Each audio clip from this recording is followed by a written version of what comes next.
Waiting on somebody. Waiting on somebody. I can help you. I'm with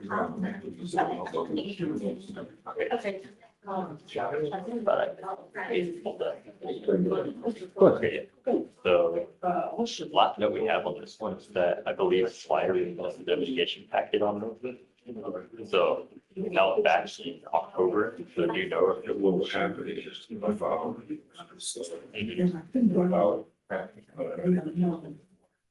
That's why I never had this problem with the city. Okay. I'm sure we'll make no one the same thing. Okay, gotcha. Because it's your bad. Right. Yeah, because Look at it, I'll reach out to you. gotcha, and that's for PTI, if you want to pursue that, otherwise we already have a time cert offer on there. But he has a PTI. Well, contingent first do the mitigation packet, let us look at it, and then we'll determine if. Judge may we approach. So he has a PTI offer contingent on the packet. the Well, if mitigation. we'll offer, Yeah. we'll put a PTI, once we look at the mitigation packet, we'll determine if we're willing to make an offer of Okay. PTI. So how long do you want? What was the last name again? Hughes. Sure, I'll be attached to the case today, so I can, He's here, right? yes, he is. Lee Hughes, come up. I went outside and talked to him, so he's standing right there. She's going to get him. Okay, great. Doing okay? Doing great. Thanks, you. Seems like everybody has this little nasal deal. My daughter suffers, man. Trying to get on the other side. Come on up, Mr. Hughes.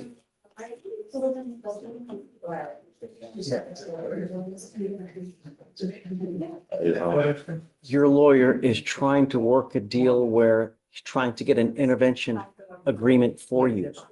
You need to turn in what's called a mitigation packet to try to secure that kind of agreement from the state. As with anything in life, you get what you put in. If you put your heart and soul into it, you can achieve damn near anything. But if you put something together, it looks like you did the night before on a bar napkin, don't expect much. He's going to ask stuff for you. If you don't put your heart into it and soul into it, don't expect much. Do you understand? Yes, sir. Now, your case is 190 days old. I'm going to give you one last setting. You will not get any more time after this. I will give you 3 weeks, 4 weeks, but after that time, you're done. If you have not completed your side of the bargain, I'm going to set your case for trial. You get no more time. Do you understand? Yes, sir. Okay, you got 30 days. That's it.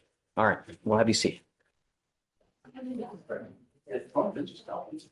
You, Mr. Amari Cruz Serrano. Yes, sir. Sir, you're charged with driving while intoxicated. You're facing up to 6 months in jail and or a $2,000 fine. We're going to do probable cause. You have the right to remain silent. Anything you say can or will be used against you. You have the right to have an attorney present. If you cannot afford one, one will be appointed to you, sir.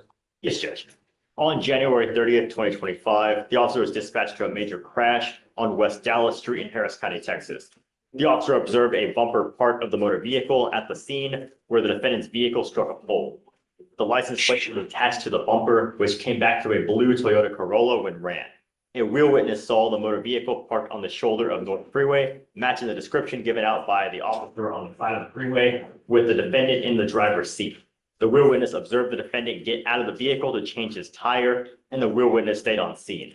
The officer observed the defendant kneeling by the front passenger tire, instructed the defendant to step away from the vehicle to come over to him, and observed bloodshot eyes, a strong odor of an alcoholic beverage, and then administered standard field sobriety tests. HGN 6 out of 6, walk and turn 4 out of 8, one leg stand 0 out of 4. The defendant was read the DIC and presented a breath. The results were .082 and .083. The defendant then stated he was coming from a bar. Was just broken up. He had 1 drink of Hennessy and Coca-Cola, though he later stated he had 2 drinks, and that his missing damaged bumper happened in the past, and that the bumper was probably at his home. Okay. Any prior DWIs? No, Your Honor. And his license is eligible. Got it. All right, Mr. Cruz Serrano, I'm going to find that there's probable cause to go forward with your case. I'm ordering you as a condition of your bond not to consume alcohol or illegal drugs, you're going to be randomly tested. If I find that you're consuming alcohol, any kind of illegal drugs, I will revoke your bond, put you in jail.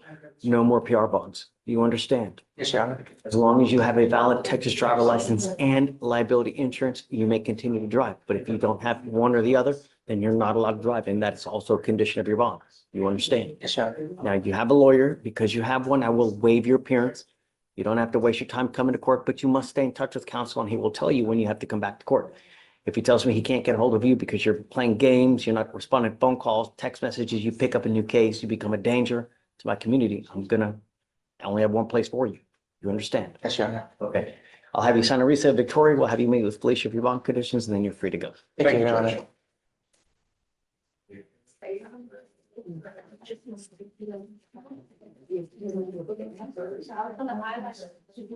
All right. Mr. Meyer, you're charged with driving while intoxicated. You're facing up to 6 months in jail and or a $2,000 fine. You guys have worked out an agreement where they're offering you 15 days in jail with credit for the 5 days that you've done. You need to understand that this charge is going to go on your record. It's going to be there for the rest of your life. You get pulled over in a car. All officers do is they look at your record and then they look at you. If they smell alcohol and they see that you have a prior to DWI, it's probably not going to go well for you. Do you understand? So if you're going to drink, you can have, well, I don't care. Just, you need to understand this, man, because you still have the next 40 years that you could potentially be driving. And the law, they don't give a rat's behind about it. All they care about is whether you have a prior, you smell like dope or alcohol now, they're going to take you in. You also have to understand from now on, it's a minimum of 30 days in jail. No more proverbial slaps on the wrist. Do you understand?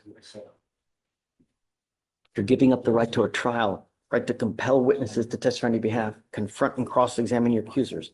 If you're not a citizen, there are possible immigration consequences. You can be deported, excluded from the country, denied naturalization, you give up the right to appeal.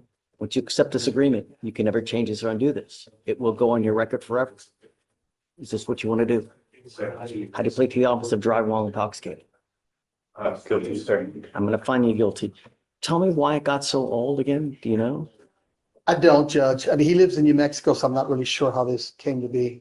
Were you just in New Mexico the whole time?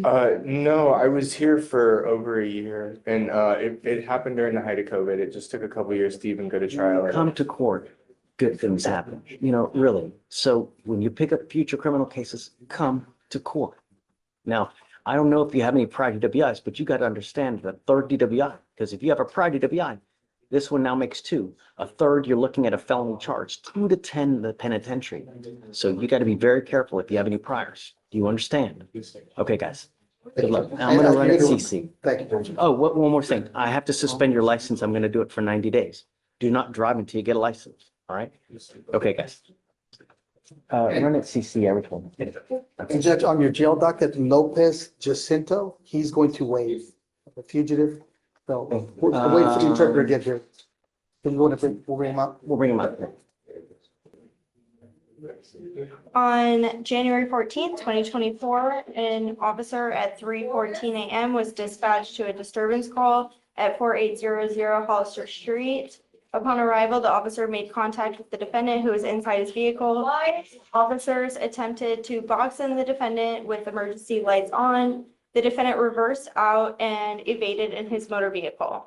The officers pursued the defendant for 6 miles until he lost control and crashed out on the 9100th block of Northwest Freeway. The defendant ran out of his vehicle and the officers were able to chase him down and take him into custody.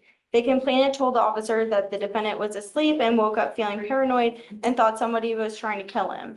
The complainant tried to calm the defendant down. The defendant acted as if he was going to hit the complainant. The defendant began to follow the complainant around the apartment in an unnatural manner. The complainant started to feel fear. The complainant started to call 911 and told the defendant she was. The defendant grabbed the phone from her and grabbed the phone from her hand as the dispatcher was on the line and hung up. The defendant grabbed the complaining witness's daughter's phone in her second attempt to call 911 and hung up the phone. The defendant grabbed a knife and said, "I'm going to kill you," 2 times, but never came at the complainant with the knife. The defendant left the apartment and went to sit in his car. The complainant went to her neighbor's where she was finally able to call 911 successfully. Know whether she wants to have contact with you. Absolutely no contact, Judge. I've spoken with her. It's a very traumatizing situation for the complainant. Mr. Granger, I'm going to find that there's probable cause to go forward with your case.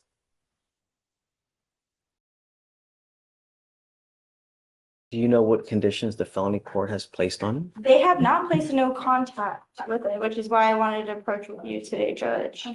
They have placed, disappear, no new crimes, no drugs, alcohol, no firearms. And that is it.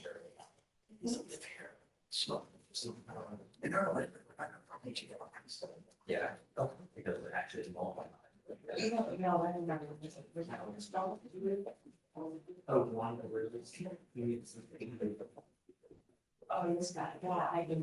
From what I've been told from the complainant as well, she did get a 90-day protective order as well successfully.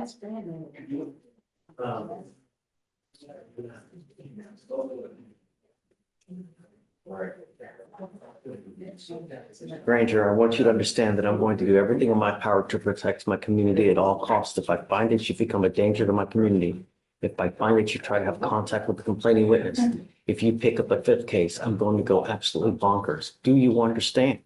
You are not to have contact with the complaining witness in this case. You are not to consume alcohol or illegal drugs, and I'm going to randomly test you. If they call on you to go take a test and you fail to go, a warrant will issue for your arrest. If you have any kind of weapons, you go anywhere near the complaining witness, likewise, I will revoke the bond and put you in jail. Do you understand? Yes.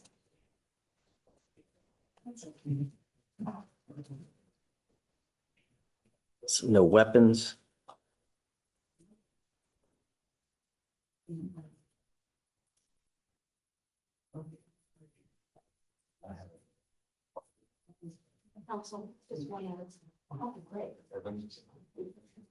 No going within 200 feet of where the complaining witness lives or works.